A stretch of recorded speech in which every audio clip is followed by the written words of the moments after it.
Բարի երեկո հարգելի հեռուստադիտողներ, եթերում Գալանյուս հավելվածն եմ։ Իսկ այսօր մենք տաղավարում հյուրընկալել ենք Սարտարապատ շարժման նախաձեռնող խմբի անդամ Հայկ Բալանյանին։ Բարի երեկո։ Բարի ձեզ։ Ներկայումս կարծես քաղաքական դաշտում որոշակի անդորր է տիրում, ամենայն դեպս, եթե մակերեսային դիտարկում ես անում, բայց ամեն դեպքում ինչ-որ ներքին գործընթացներ տեղի ունենում են։ Սակայն ես իմ զրույցի թեման կուզեի սկսել Արցախից եւ հայ-թուրքական հարաբերություններից, քանի որ top թեման, եթե այդպես ասենք, վերջի ամիսների այդ երկու խնդիրներն էին։ Դուք ինչ եք կարծում այս ամեն ինչից, հայ-թուրքականից եւ արցախյան հակամարտության բանակցային գործընթացի ակտիվ փուլից հետո Հայաստանը ինչպես է դուրս եկել այդ գործընթացներից ներկա պահին եւ ինչպիսի գնահատական կտայիք դուք։ Գործընթացներից դուրս չեն եկել, շարունակվում է։ Այդ խնդիրը, ասենց ասեմ, արտաքին քաղաքական գործընթացը եւ երկու հարցերում էր, որ հիշատակեցիք, դա ամեն օրվա քրտնաջան աշխատանքի, չարչարանքի, պայքարի ոլորտը։ Դա ինչ-որ միանվագ ակտ չի, որ արեցիր եւ բրծար։ Հայ-թուրքականը, որը այսպես ասած նախաձեռնել են Միացյալ Նահանգները եւ Ռուսաստանը եւ որին գնաց Սերժ Սարգսյանը, կարծես թե սառեցված է, բայց ես իմ մոտ այն տպավորությունն է, որ դեռևս Միացյալ Նահանգները ճնշում են գործադրում Թուրքիայի վրա սահմանը բացելու, Թուրքիան հակադարձում է դրան իր նախապայմաններն առաջարկում, Հայ-ադրբեջանը կայաց վերջերս նույնց հայտարարություն արեց, որ հայ-թուրքական հարաբերությունները պայմանավորված են հայ-ադրբեջանականով, այսինքն այդ գործընթացը դեռ շարունակվում է եւ այն շարունակելու հիմնական, ասենց ասեմ, բացասական ազդեցությունը դա Հայաստանի ներքին քաղաքականության, ներքին բացասական քաղաքականության հետևանքն է։ Այսինքն, մինչև մենք մեր ներսում, Հայաստանի ներսում մեր հարցերը չկարգավորենք, ներսից թույլ լինենք, ապա յուրաքանչյուր պարագայում այդ ճնշումները հատկապես Ղարաբաղի հարցում շարունակվելու են, որովհետև պարզ ասած Ղարաբաղի հարցը ֆորմալ առումով ես կարող եմ ասեմ, որ մենք լուծել ենք։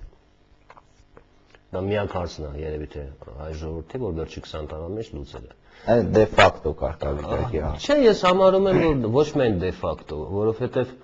շարունակվում են բանակցությունները մի պարզ պատճառով, որովհետև մեր իշխանությունները ներքին լեգիտիմություն չունեն, որովհետև մեր իշխանությունները կախված են դրսի աջակցություններից։ Այդ պետք է գիտակցել, որ Հայաստանի իշխանությունները մնում են այնքանով, որքանով դրսում ճանաչված են։ Այն օրը, որ երբ որ իրանք չեն ստանա վարկեր, ինչ-որ տնտեսական պատժամիջոցներ կունենան, անձնական հաշիվները շվեյցարական բանկերում կկալանվեն, որոշ հետաքրքիր հանգամանքներ կբացահայտվեն կամ կոմպրոմատը կհրապարակվի եւ այլն, իրանց դիրքերը անկասկած այստեղ գումարած այդ համապատասխան երկրների գործակալական ցանցի ազդեցությունը, որովհետեւ այլ պատճառ, որ Հայաստանը բանակցում է Ղարաբաղի հարցում չկա։ Ինչի մասն են բանակցում, ես անհասկանալի է։ Այսինքն Ադրբեջանի հետ բանակցում են առայն թե Ղարաբաղը լինելու է անկախ թե չէ, պարզաբար Ադրբեջանը երբեք դրան չի համաձայնվելու։ Բայց ինչի համար է բանակցությունները։ Այսինքն եթե այստեղ մեր ներքին խնդիրները լուծենք, այլևս ադրբեջանական Ադրբեջանը ինչ պետք է անի, այսինքն ինքը միակ իր փաստարկը պատերազմն է։ Պատերազմը sense տնից մնալու է այդ հավանականությունը, քանի դեռ մենք թույլ ենք։ Ուժեղ կնենք, ինքը երբեք չի համարձակվի պատերազմին։ Իսկ եթե ինչ-որ մեկը մտածում է, որ ինչ-որ բան զիջելով պատերազմի վտանգը կնվազի, ճիշտ հակառակն է։ Այսինքն դա նույնիսկ Սերժ Սարգսյանն է հասկանում, ինքը ձևացնում է թե բանակցումը, Ադրբեջանն էլ է ձևացնում թե բանակցումը, սպասելով ինչ-որ X պայն հանգուցալուծման։ Ուրիշ հարց է, որ մենք կարայինք այս ժամանակը օգտագործենք եւ առաջին հերթին վերաբնակեցնենք Ղարաբաղը եւ նորմալ կառուցենք, եւ հարցը փակված էր, որովհետեւ ի վերջո Ադրբեջանի գործողությունների ապագա ռազմական գործողությունների հավանականությունը պայմանավորված է նաեւ նրանով, թե ինչքանով ինքը աջակցություն կստանա համաշխարհային հանրությունից կամ դրսի պարտներից։ Այստեղ միջանկյալ գնահատականների մասին է խոսում, այս երկու գործընթացների հետ կապված, նո արդյունքների ավելի ճիշտ կներ ասել, եւ շատ փորձագետներ այդպիսի այսպես բացասական արդյունք նշում են հայ-ռուսական պայմանագիր, այսինքն 49 տարով ռուսական բազաների տեղակայման ժամկետի երկարաձգումը։ Դուք համեմատեք եք, որ անմիջական կապ ունի հայ-ռուսական այս պայմանագիրը հայ-թուրքական գործընթացի եւ Արցախյան հակամարտության։ Ահա, անկասկած դա փոխկապակցված խնդիրներ են։ Ու առաջինը, որպեսզի հասկանանք Ռուսաստանի դիրքորոշումը, պետք է հասկանանք, թե Ռուսաստանը ինչպես է վարվել այս վերջին արամյակները այս տարածաշրջանում։ Հա։ Ինքը ունի մի հատ Հայաստան, որը իր համոզմամբ փախնելու տեղ չունի, որովհետև